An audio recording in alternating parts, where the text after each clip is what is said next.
ouça-me com todo o seu coração e creia na possibilidade de que o Espírito Santo esteja falando com você. Por isso, aquiete a sua alma e escute. Há pessoas que chegaram aqui hoje e que dizem para si mesmas que creem em Jesus há muito tempo. Foram criadas em algum berço cristão, já participaram de ritos cristãos e batismos e eucaristias, ou crismas, coisas diversas que na religião são marcos de pertencimento, mas que de fato de Jesus só sabem o nome, do Evangelho, que são livros, da igreja, que é um lugar, de Deus, que é alguém, de Jesus, que é esse em quem a gente crê porque foi ensinado a crer e não é bom viver sem crer. Mas não se teve nenhuma experiência pessoal, não se levou uma patada no meio do peito, assim, daquele amor rasgado de Deus. Não foi convencido no coração pelo Espírito Santo da sua irredimibilidade, da sua incapacidade de se apresentar diante de Deus por conta própria, porque todos pecaram e todos carecem da glória de Deus.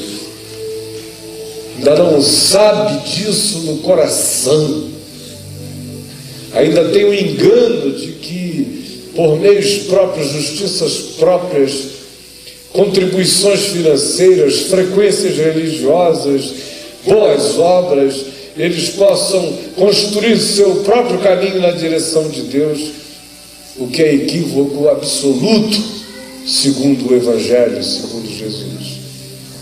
Ainda não creram que Jesus morreu na cruz, de fato, por minha causa, por sua causa. No que me diz respeito, foi por mim e só por mim. Porque se não houvesse mais gente na terra, eu tenho absoluta certeza que eu seria objeto desse amor particularizado. Esse é o tamanho do meu narcisismo glorificado em Jesus Cristo.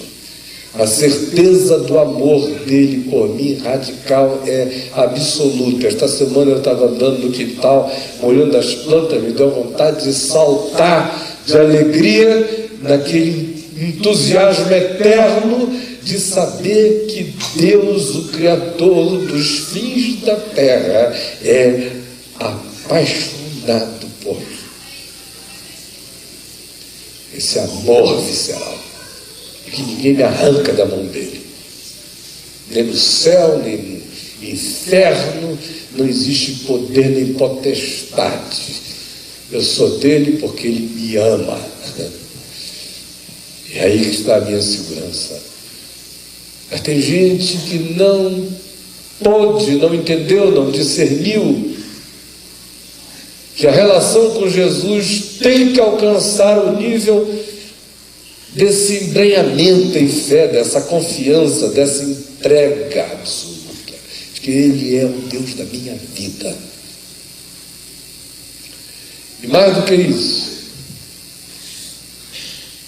elas gostam do que elas ouvem, elas aproveitam conforme a conveniência, mas elas nunca tomaram a decisão de dizer: eu quero que tudo que do Evangelho for me chegando ao Espírito como testemunho do Espírito Santo se torne algo que me dê prazer em chamar para a minha vida como prática e como consciência.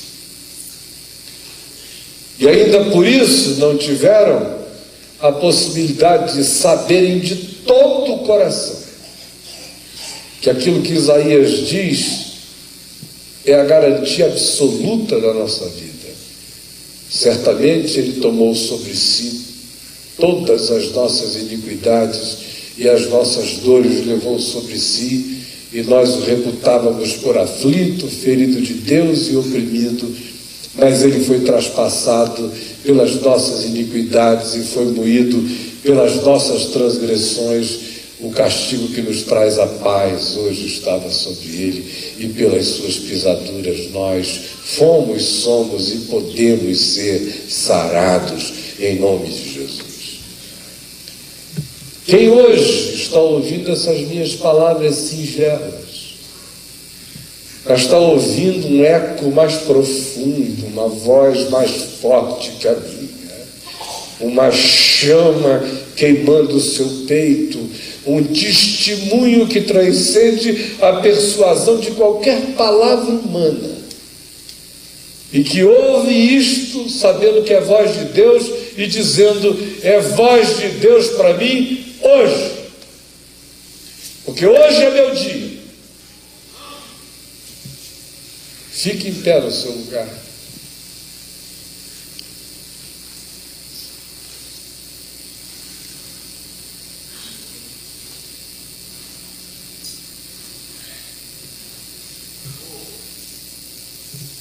Pode ficar em pé. E agora venham todos até aqui à frente.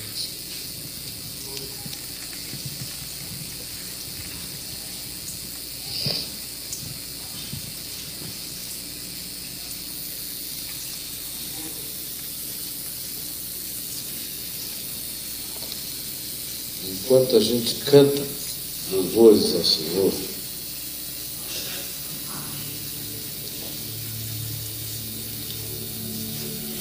eu vou pedir a Adriana para vir até aqui, o Marcelo, o Chico, o Carlos Bragantin e a nossa querida Glaucia tinha me pedido hoje, viu, meu amor, para você batizar. Cadê a Glaucia? Glaucia. Então olha só, nós vamos batizar a Glaucia, mas qualquer um de vocês que tenha tido essa convicção do Espírito Santo hoje como dia fundamental de decisão radical do seu ser, que queira, pode vir à frente após a Adriana batizar aqui a Glaucia. Eu vou pedir para o Carlos, o Chico e o Marcelo ficarem aqui e nós irem batizando pessoa a pessoa que chegue até aqui à frente, tá bom? Nós vamos fazer isso assim. Vocês vão batizando e a pessoa vai passando para a gente poder cumprir isso no tempo hábil, tá bom?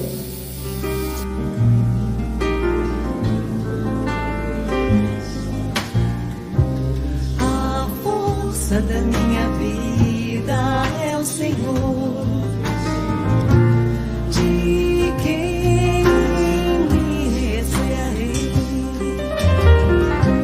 Se uma guerra contra mim se levantar, ainda assim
mais forte do que eu. O meu coração tem ouvido o Senhor dizer: vem e fale comigo, povo meu. E então o meu coração responde: Senhor, estou indo, guia-me por este estreito caminho que antes eu nem sequer podia andar, mas Jesus o tornou largo o suficiente para eu passar, que antes eu nem sequer podia andar, mas Jesus o tornou largo o suficiente para eu passar.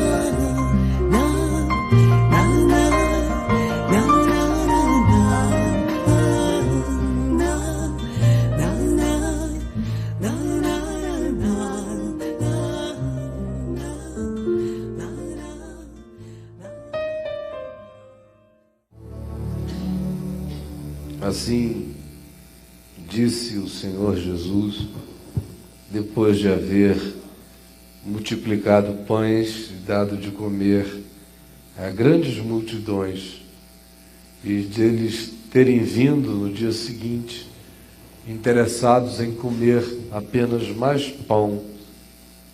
Jesus, que não desejava alimentar neles a ideia de que Deus daria pão aos homens sem ser através da dignidade do suor do nosso trabalho, do nosso rosto, desacostumando-os da ideia de que o reino de Deus e a presença do Espírito Santo na nossa vida significa um permanente estado de contravenção, de modo que a gente não precisa mais trabalhar porque os pães cairão na nossa cabeça, e destruindo também na mente deles a ideia fetichista de que seria extremamente interessante uma relação com Jesus que se traduzisse nesse tipo de facilitação material total da vida, numa sequência ininterrupta, industrializada de milagres, o que os imbecilizaria para o resto de suas existências, mas desejoso de chamá-los para o que é,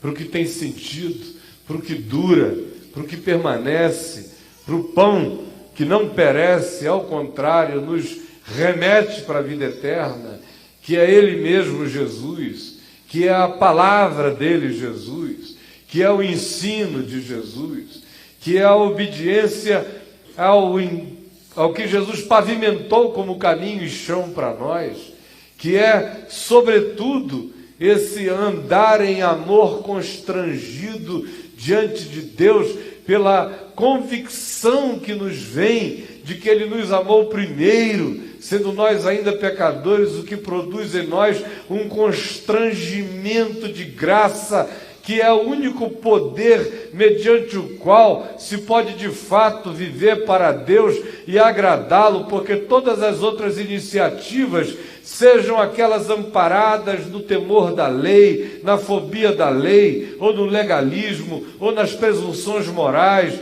ou no virtuosismo, ou nas boas obras autônomas e arrogantes, todas estas coisas não nos levam a lugar nenhum, a não ser a nos deixar falirmos num estado de presunção e de ignorância total acerca da nossa própria carência essencial de Deus. Jesus então vem e diz a eles: olha, vocês têm que trabalhar não pelo pão que perece, vir não à procura desse, mas desse que subsiste para a vida eterna, que é o meu Pai que vos dá. E o pão é esse. Vocês vão ter que comer a minha carne. vão ter que comer o meu sangue. Agora, comer a carne, o sangue do Verbo encarnado, significa comer a palavra de Deus. No princípio era o Verbo, era a palavra. E o Verbo se fez carne. E o Verbo que se fez carne diz: quem quiser ter parte comigo, vai ter que comer da minha carne e do meu sangue. E como havia algumas pessoas no ambiente que imaginaram que aquilo poderia significar um convite inaceitável para um banquete antropofágico, Jesus disse: a carne para nada aproveita, as palavras que eu vos tenho dito, essas sim, são espírito e são vida. E disse: vinde comer a minha carne e bebei o meu sangue, porque quem de mim se alimenta, por mim viverá. Aí o que é comer a carne e beber o sangue do Senhor, senão comer Deus? Comer Jesus. Apanhar tudo que diz respeito a Jesus. A palavra que ele disse, o ensino que ele ensinou, seu olhar de amor, seus gestos de misericórdia, seu caminhar de justiça e verdade, sua liberdade de amar o Pai, sua total liberdade de acolher os homens, sua convicção absoluta de que a finalidade da existência humana é ser em Deus, assim como ele, o Filho, era no Pai, e o Pai no Filho, desejava ele que nós fôssemos do Pai. A mesma coisa que ele em Deus era, de modo que o grande chamado dele era para que nós comêssemos dele a tal ponto que passássemos a viver por ele, a tal ponto que a vida dele em nós absorvesse a nossa própria vida e nós venhamos a nos tornar um dia como ele é. Esse é o processo.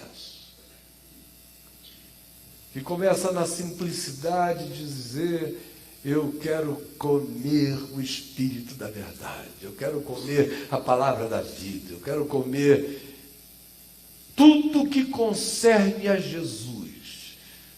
A graça eterna da cruz, do Cordeiro que levou sobre si os meus pecados, é pão da vida que eu como eternamente. A ressurreição que me justifica contra a morte e para a vida eterna, eu como esse pão de vida eternamente.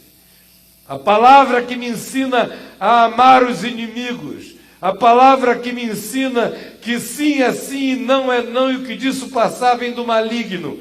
A palavra que me ensina a não julgar para não ser julgado. A palavra que me ensina que bem-aventurados são os que não perdem a possibilidade de se condoer, de se emocionar. Bem-aventurados são os que são ensináveis a vida inteira porque são humildes de espírito. Bem-aventurados são os que carregam no coração a vontade de exercitarem o poder da mansidão e não da violência que atropela. A bem-aventurança daqueles que julgam que o grande privilégio na vida é construir pontes entre os separados, é diminuir fossos e abismos, é aproximar irmãos e até inimigos.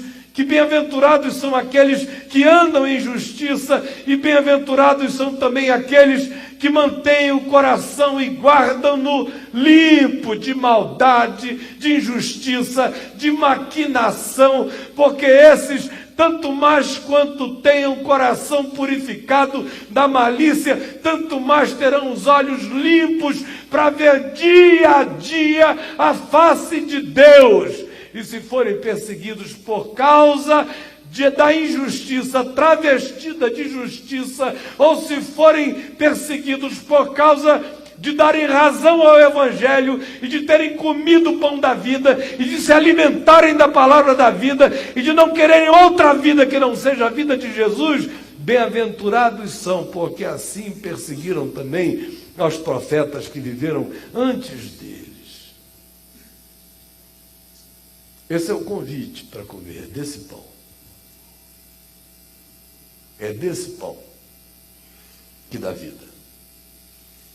Essa palavra que vivifica a gente. Agora, para que isso aconteça, a gente hoje, modernamente, tem simplificações extraordinárias. Vocês estão vendo esse livro aqui na minha mão? Que anda abandonado. Sociedades bíblicas do Brasil batem recorde atrás de recorde de venda de Bíblia. E os que as compram não as leem. Ninguém lê mais a palavra. Se você deseja comer desse pão, beber dessa carne, ao invés de complicar e ficar em casa dizendo, envia uma revelação, por que você não lê o que está revelado? E come, mastiga, e rumina, e rola em cima, e chora em cima, e medita, e deixa rodar como um software na mente. Cheque cada ação sua com a palavra, suas motivações, seus sentimentos, suas intenções. E ela vai tomando vida, vai crescendo, vai se encorpando na gente. E vai nos libertando.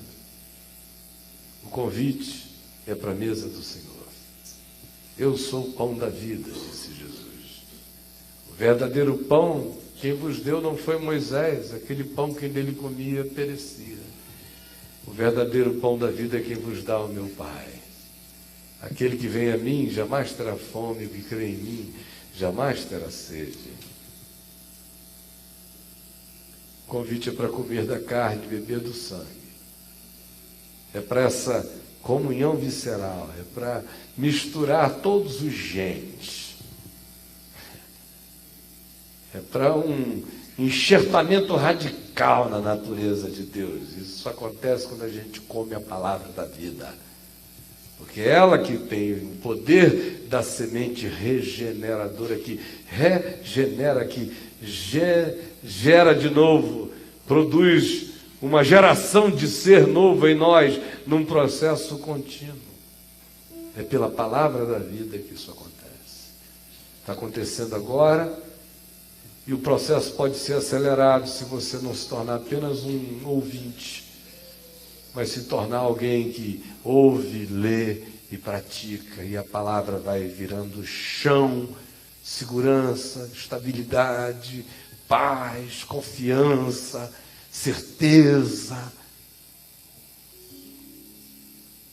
coragem de ser, ousadia para viver. E vai marcando todo dia a gente com esse selo profundo de Deus, que é o único que pode nos marcar contra o ardente desejo de morrer, sobre o qual eu tenho falado há mais de 25 anos, mais de 30. Comecei a falar disso em Manaus. De 2 anos para cá já falei 3 vezes sobre isso aqui. Que a gente ia chegar nessa hora em que haveria cada vez mais ardente desejo de morrer. E a palavra de Deus diz lá no Apocalipse que a gente só sobrevive isso se trouxer o selo de Deus nas nossas frontes. Essa marca do Cordeiro na nossa mente. Essa presença do penhor do Espírito Santo no nosso coração. Não dá mais para brincar, os vampiros estão soltos no ar. Ou agora você anda cheio do Espírito de Deus e com a palavra da vida no coração, meu irmão, sinto muito. Mas você vai dançar. Não é hora para a gente brincar. É hora para dançar, como a gente dançou ontem à noite, desde que a gente não dance na bobeira da consciência. É hora de andar olhando para o coração, checando, porque nunca antes o inimigo, o diabo, nosso adversário, rondou como leão tão perto, procurando gente para devorar, a comer vivo.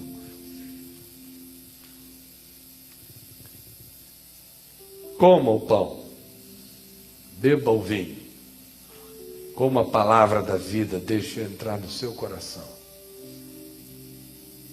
E hoje mesmo olhe para o Senhor, achando-o dentro de você e diga: Deus único, meu Pai, renova o selo do teu Espírito como confiança em mim, como compromisso no meu coração, porque eu quero ser transformado no dia da transformação final. Eu quero ser arrebatado nesse instante, quando o corruptível será tragado pela incorruptibilidade.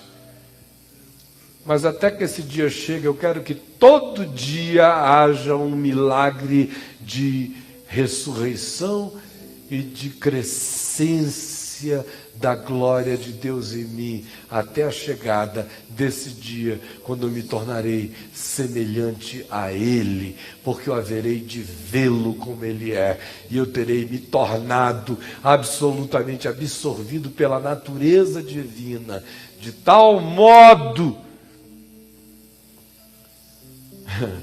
que acreditem se quiserem, mas nós vamos nos tornar todos miniaturas de Deus. Essas coisinhas, esses filhinhos dele, herdeiros de Deus e co-herdeiros com Cristo Jesus.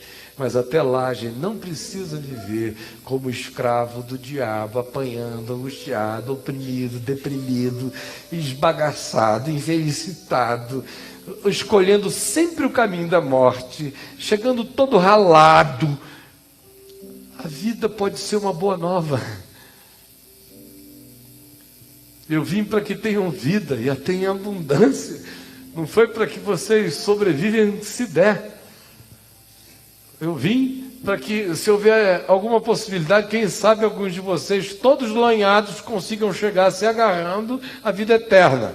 Amém? Houve alguém que disse amém?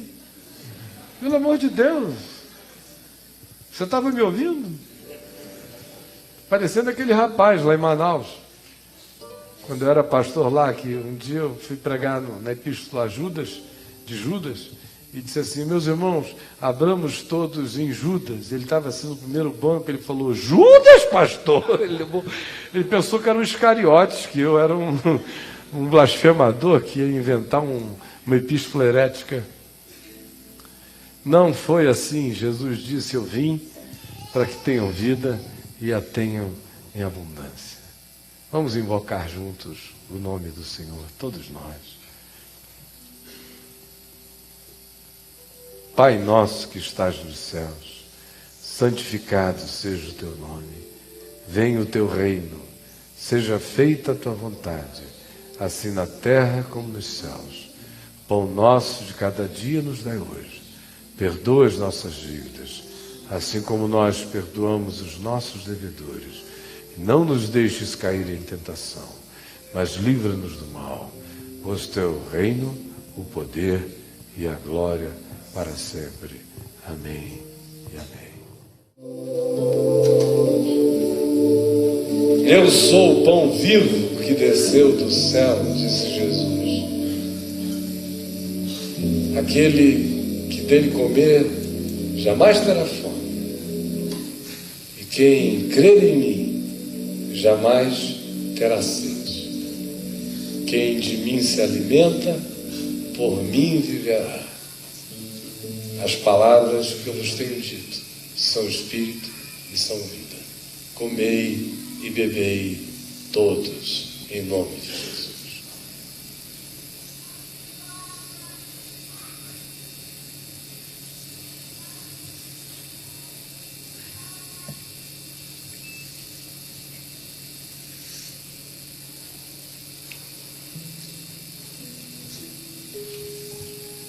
Pela palavra nós queremos nos alimentar de fé.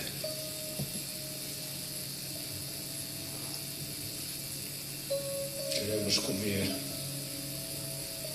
a tua graça,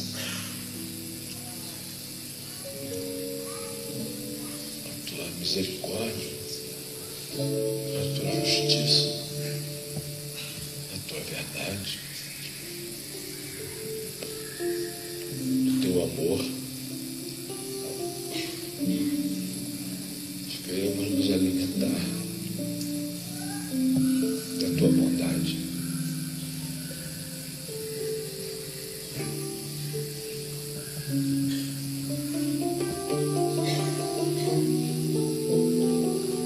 E beber a alegria do perdão dos pecados.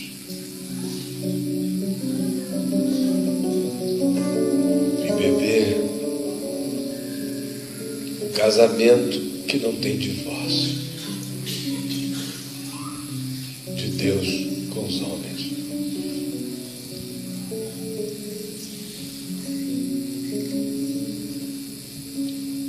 E beber cura para a alma ferida.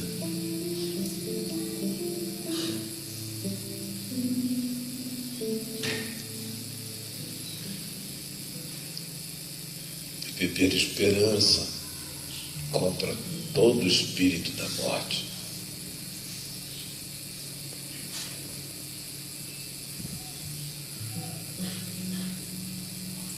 E beber do tesouro incorruptível, do sangue do Cordeiro, sem defeito e sem mácula. O sangue de Cristo, que nos comprou e nos regenerou para uma viva esperança, hoje e sempre. Louvado seja o nome do Cordeiro de Deus, que tira o pecado do mundo. A Ele louvem e aplaudam anjos, todas as criaturas, todos os seres viventes, todo ser que respira, louve ao Senhor, com toda a gratidão, antecipando a hora da glória eterna, que nos visitará e que já nos habita pela fé, no nome de Jesus. Vamos ficar em pé, todos nós. Eu queria que ninguém se dispersasse. Vou pedir para que 4 irmãos fiquem 2 a cada saída recolhendo os cálices, sem distração, só os cálices. E também dizer que essa semana tudo vai ser como sempre, com a graça de Deus, segunda, terça, quarta, quinta, vocês conhecem as programações.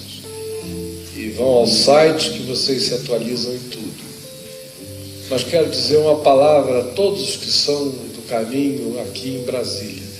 No último domingo deste mês eu quero ter uma conversa assim, muito franca, amiga, direta, de irmão com vocês, com todo mundo que diz: eu sou daqui e tenho um compromisso com o que está sendo anunciado e pregado aqui.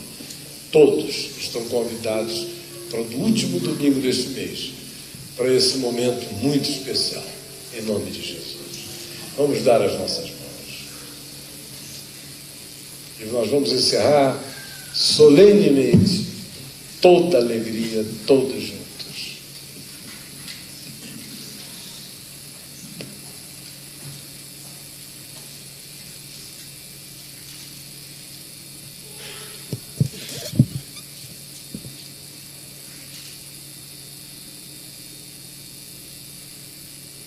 Ó Espírito Santo, Tu que nos habitas, cresce em nós. Amplia a Tua habitação na nossa consciência, no nosso ser. Derrama dons sobre nós, para serviço do mundo, da humanidade. Tira de nós todos os espíritos que não procedem do Espírito de Deus, todas as energias, todas as animações doentes do ser. Coloque em nós o ânimo do Espírito, para que a gente irradie o que é bom, coloca na nossa boca a palavra da paz e da verdade, do amor, que ajuda-nos a caminharmos de maneira serena, firme e sadia. Guarda a nossa mente, protege os nossos filhos, os nossos netos. Esse mundo tão estranho, coloca sobre eles o capacete da salvação, a couraça da justiça, veste-os da intimidade com a verdade, ajuda-os a manejarem a palavra da vida, a espada do Espírito, a defenderem-se com o escudo da fé e a caminharem intactos no dia mau. Eles, os seus pais, todos nós. E ajuda-nos a sermos sal da terra nesse chão, luz do mundo, neste lugar. Em todos os cantinhos dessa cidade, deste país, onde quer que a tua palavra, pelas vias distintas que aqui se manifestam, possa chegar. E que o teu Espírito cure aos doentes e levante o ânimo dos abatidos. E que esta seja uma semana de muitos milagres, de muitas orações respondidas, de muita intrepidez para pedir, de muita coragem para andar, de muita disposição a obedecer e de muita gratidão para agradecer. Em nome de Jesus, hoje e sempre. Amém.